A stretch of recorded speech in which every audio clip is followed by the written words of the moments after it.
Good morning dear students, कैसे हैं आप सब। आशा करते हैं आप सब बढ़िया होंगे। आज के वीडियो में हम लोग बात करने वाले नीट 2025 से रिलेटेड जो भी रहेगा क्यूरीज की नीट क्या होता है और नीट से रिलेटेड बेसिक बिल्कुल यूं समझ सकते हो कि ये वर्ड क्या है से शुरू करते हैं।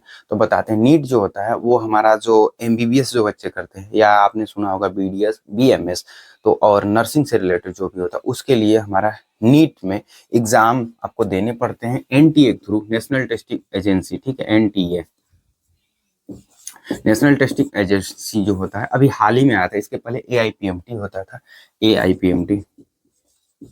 ठीक है, all India pre medical test होता था। बेसिक चीजें मैंने इसलिए बोला, थोड़ा सा बता देता हूँ ताकि जो भी बच्चा होगा जानता होगा तो भी वो स्किप कर सकता है, जो नहीं जानता होगा। ऑल इंडिया पीएमटी होता था, इसमें एम्स का एग्जाम भी पहले बहुत ज्यादा होता था। ठीक है, जिपमर का।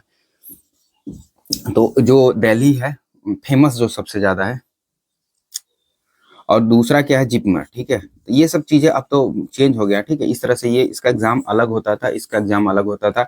हम यूपी में थे तो हमारे साथ टाइम में यूपी सीपीएमटी भी होता था। ठीक है, 2014 की बात बता रहा हूँ, सीपीएमटी। ठीक है, तो यहाँ पे था यूपी सीपीएमटी होता था। ठीक है, यूपी सीपीएमटी। और यहाँ पे जो अभी होगा नेशनल एलिजिबिलिटी एग्जाम कम टेस्ट जो है, इसका जो है एनसीईआरटी बेस्ड ज्यादा क्वेश्चन पूछे जाते हैं, फिजिक्स केमिस्ट्री बायोलॉजी से। और इसमें जो नीट में होता है, जिसे आपको एमबीबीएस ज्यादा जानने बच्चे होते हैं जो एमबीबीएस के लिए करते हैं, बट बीडीएस और बीएमएस भी पढ़ सकते हैं, प्राइवेट भी कॉलेज में इसमें जा सकते हैं। ठीक है, ये होगा पूरा कि ये किस चीज के लिए है नीट। ठीक है, अब इसमें पढ़ते कैसे बच्चे हैं, जो 12 पास करते हैं, 12 12 पास, उसके बाद जैसे आप ज्यादातर हम यूपी बोर्ड्स, ठीक है, सीबीएसई बोर्ड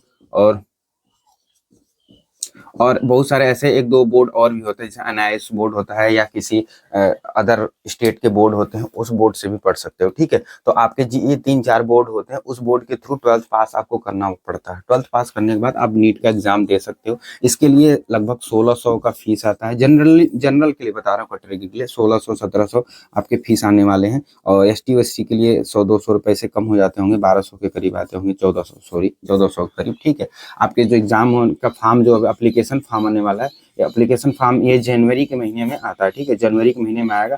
आपकी एग्जाम जो होगा वो मई में होगा, पहले वीक में, फर्स्ट वीक ऑफ मई। ठीक है, आपका जो मान लीजिए संडे 1 तारीख को पड़ रहा होगा मई को, तो 1 तारीख को होगा। ठीक है, आप वो देख लेना 2025 के लिए।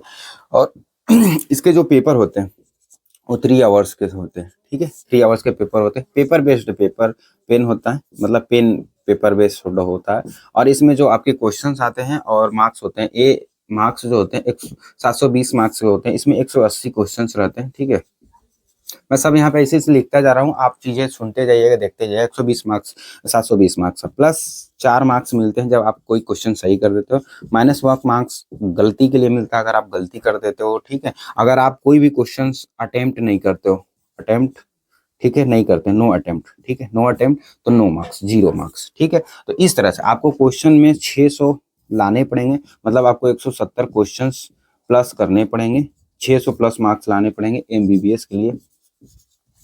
ठीक है, अगर आपको एमबीबीएस चाहिए तो आपको मेडिकल कॉलेज चाहिए। ठीक है, मेडिकल कॉलेज चाहिए तो आपको ये इतना क्वेश्चंस अटेम्प्ट करने पड़ेंगे। इसमें आपके फिजिक्स आते हैं,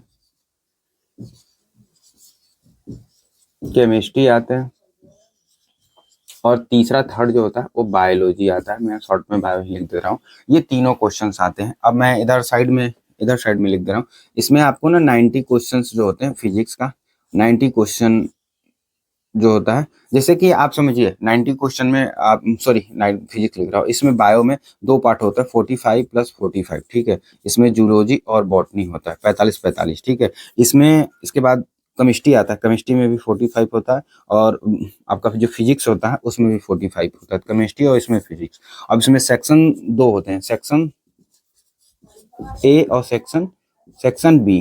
ठीक है, सेक्शन ए में क्वेश्चन जो होते हैं वो 35 होते हैं, सेक्शन इसमें 10 और 5 होते हैं। ये क्वेश्चन कंपलसरी होते हैं, ये 10 क्वेश्चन भी होते हैं और 5 क्वेश्चन, ये 10 क्वेश्चन आपको करने होते हैं, 5 क्वेश्चन आप छोड़ सकते हो 20 सेक्शन से। ठीक है, ये इतना क्राइटेरिया हो गया। अब चीजें अब थोड़ा सा है इस बोर्ड से बाहर का। देखिए, जब आपका एग्जाम होने वाला होता है जनरली मैं बच्चों को एडवाइस करता हूँ, देखिए सबसे बड़ी चीज़ है ऊपर में शर्ट में से पूरी बॉडी में अगर आप ये चश्मा, जैसे मेरा पावर का चश्मा है, बचपन से पढ़ने के दौरान ये चश्मा मुझे लगा, तो आप चश्मा इस तरह के चश्मा पहन सकते हो बाई लेंस वाला, ठीक है। इसके बाद बाल जो है बिल्कुल सिंपल सा कटवा लो, बिल्कुल सिंपल, नाऊ के पास जाओ बोलो मेरा एग्जाम है तो सिंपल काट दो बिल्कुल बाल, क्योंकि बाल भी बहुत जगह क्या होता है कि आपके बाल की वजह से बहुत ज्यादा बहस होने लगता है। तो आपको जो एग्जाम होता है उस टाइम, क्योंकि अभी मई बचा हुआ 4 महीने हैं, तो चीजें मैं बता दे रहा हूँ आपको, बिल्कुल बाल बिल्कुल सिंपल सा कटवाना है, चश्मा अगर पहन तो पहन लो। गले में देखो मेल फीमेल मेरे लिए कोई मायने नहीं रखता है।